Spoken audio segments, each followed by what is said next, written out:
Baik, terima kasih. Untuk yang kedua kalinya saya akan memaparkan, mensosialisasikan beberapa hal yang perlu disosialisasikan kepada Bapak Ibu wali murid.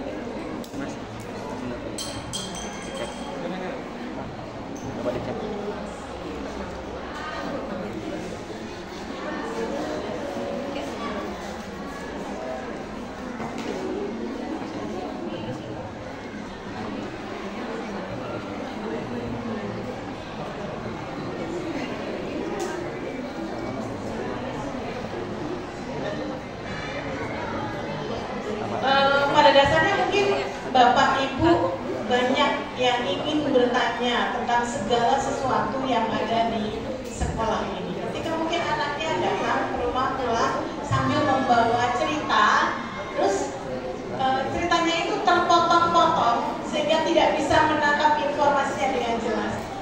Mungkin saya nanti akan sedikit menginformasikan terkait ada beberapa pos-pos atau bagian-bagian yang perlu disosialisasikan.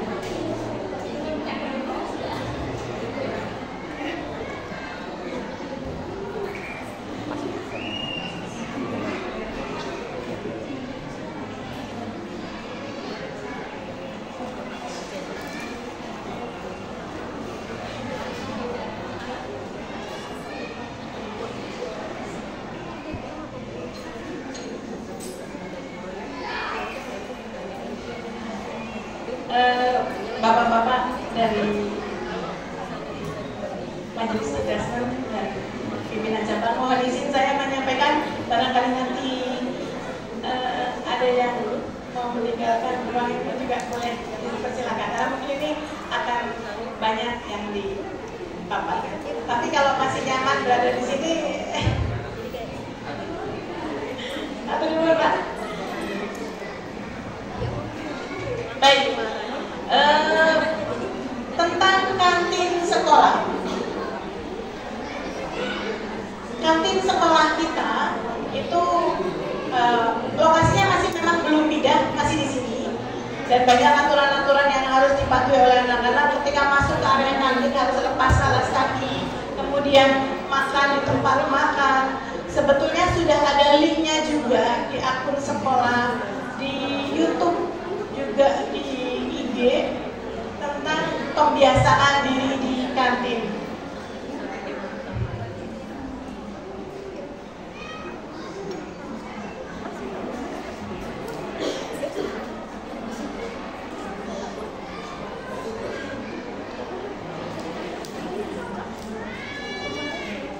Kenapa kantin jadi mahal? Harganya tidak seperti di luar sana. Setiap petugas kantinnya itu pasti akan ikut pelatihan. Dan mungkin nanti yang baru-baru juga akan diikutkan pelatihan. Semua petugas kantin pasti harus ikut pelatihan bagaimana cara mengolah makanan. Kemudian yang kedua, bahan-bahan yang dipergunakan kantin untuk diolah itu bahan-bahan yang berkualitas tinggi. Jadi mungkin itu yang membedakan harganya beda dengan yang di luar sana. Kantin sekolah ini masih kecil luasnya, kalau pengolahannya sedikit, tapi area makannya lumayan banyak, terbuka tapi bersih, nyaman. Kemudian ada tempat untuk antri. Jadi anak-anak itu datang antri, setelah itu mengambil makanan secara prasmanan. Jadi anak dilatih untuk bisa mengukur kebutuhan tubuhnya. Itu pembiasaan anak dilatih untuk mengukur kebutuhan tubuhnya. Karena apa yang diambil itu harus habis dimakan, tidak boleh sisa.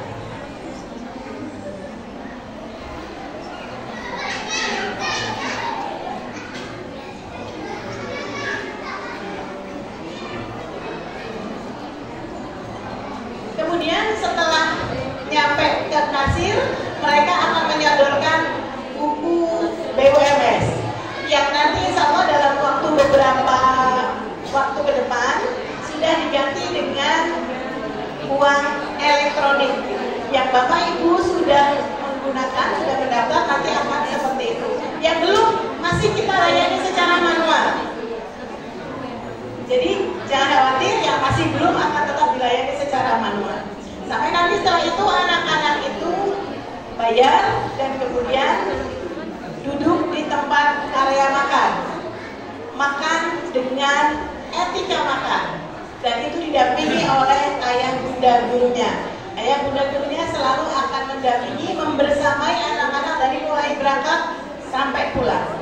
Setelah selesai makan, anak-anak dibiasakan untuk melap lagi mejanya, sudah disediakan tempat lap. Kemudian setelah itu mereka menuju ke tempat cuci piring.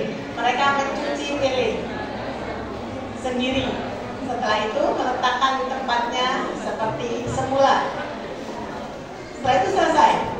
Itu tata cara di kantin bagi anak yang makannya di kantin. Bagaimana dengan yang bawa bekal? Oke, saya akan jelaskan kaitan dengan masalah bawa bekal.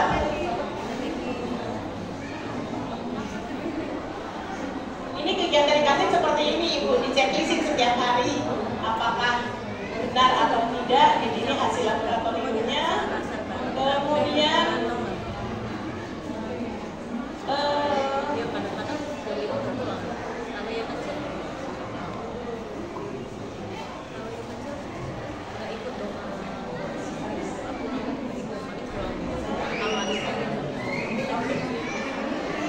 ini SOP-nya, makan di tempat yang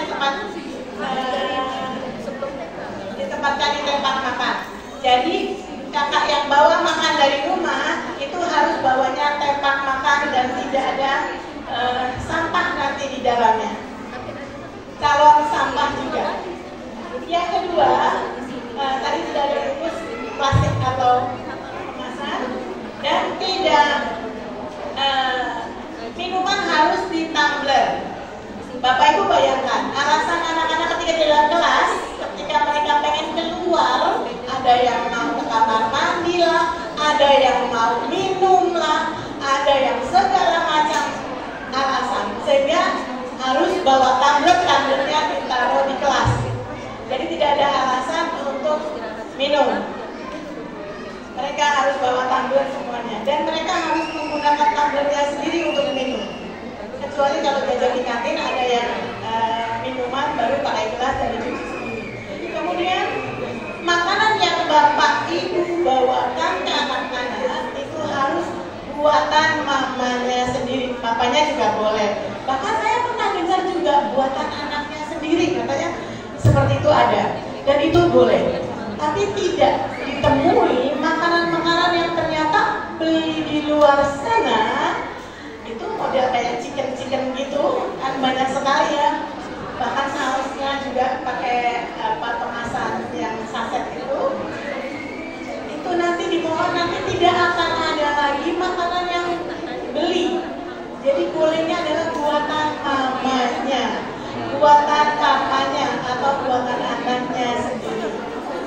Itu salah satu syarat nih. Kita sekolah sudah berpayah-payah, bersusah payah untuk bisa menyediakan makanan untuk putra putri Bapak Ibu, tapi kenapa dari rumah cukup diberikan makanan instan, fast food ya. Kemudian tempat makanannya itu mereka makan juga tetap harus sampai habis. Yang sering kita temui makanannya masih sisa. Mungkin mama papanya berpikir makan yang banyak nanti di sekolah. Ternyata mereka mampu makannya sekian dan akhirnya masih sisa. Ada yang akhirnya mereka buang. Kenapa dibuang kakak? Kalau dibawa pulang nanti dimarahin sama mama. Nah, tolong ketika nanti ada terjadi makanannya sisa, kita akan cek ke orang tuanya, nanti ke depan jangan banyak-banyak. Bapak Ibu boleh bawakan bekal makanan, asal anak tidak kelaparan dan ada asupan gizinya sesuai sunnah kan. Sebelum kenyang berhenti. Jadi lebih baik jangan banyak-banyak. Yang penting ada yang dimakan. Seperti itu ya. Dan kemudian pastikan ketika tepaknya nanti dibawa pulang itu harus sudah dicuci. Ketika ditemui nanti tidak dicuci, boleh konfirmasi juga ke sekolah. Ini kok sampai kecolongan ayah bundanya membolehkan belum dicuci. Karena itu adalah satu kebiasaan. Anak yang jajan di kantin, anak yang bawa makan dari rumah, semua harus latihan mencuci piring. Kemudian peralatan diberi identitas. Nah, selama ini tuh banyak yang tidak teridentitas, sehingga akhirnya tidak tahu punya siapa. Bahkan sudah di-share di grup juga banyak yang belum mengakui. Bahkan ke anaknya, Kak, akhirnya lihat kakak tadi bawa ini, bukan. Anaknya juga bilang bukan. Jadi nggak tahu. Kadang sampai banyak sekali menumpuk di sekolah. Tepak-tepak makan yang tidak bertuan, tidak punya. Kemudian bekal dititipkan kepada petugas security. Jadi di depan berikan saja, karena sudah ada namanya, pasti tahu untuk siapa-siapanya. Selanjutnya ditata dan diperiksa apakah isinya sudah sesuai standar keamanan pangan atau tidak. Jadi itu tadinya standar sesuai standar pangan itu minimalnya pasti kalau homemade dari rumah buatan orang tuanya sendiri, saya yakin pasti terjamin. Kemudian bekal diletakkan di rak yang sudah disediakan sesuai dengan kelasnya masing-masing. Nanti anak-anak akan mengambil, tapi posisi mereka tetap mengantri sama seperti yang jajan di kantin. Yang di kantin antriannya beda. Antrian yang jajan di kantin, yang makan di kantin, dan antrian yang bawa bekal dari rumah.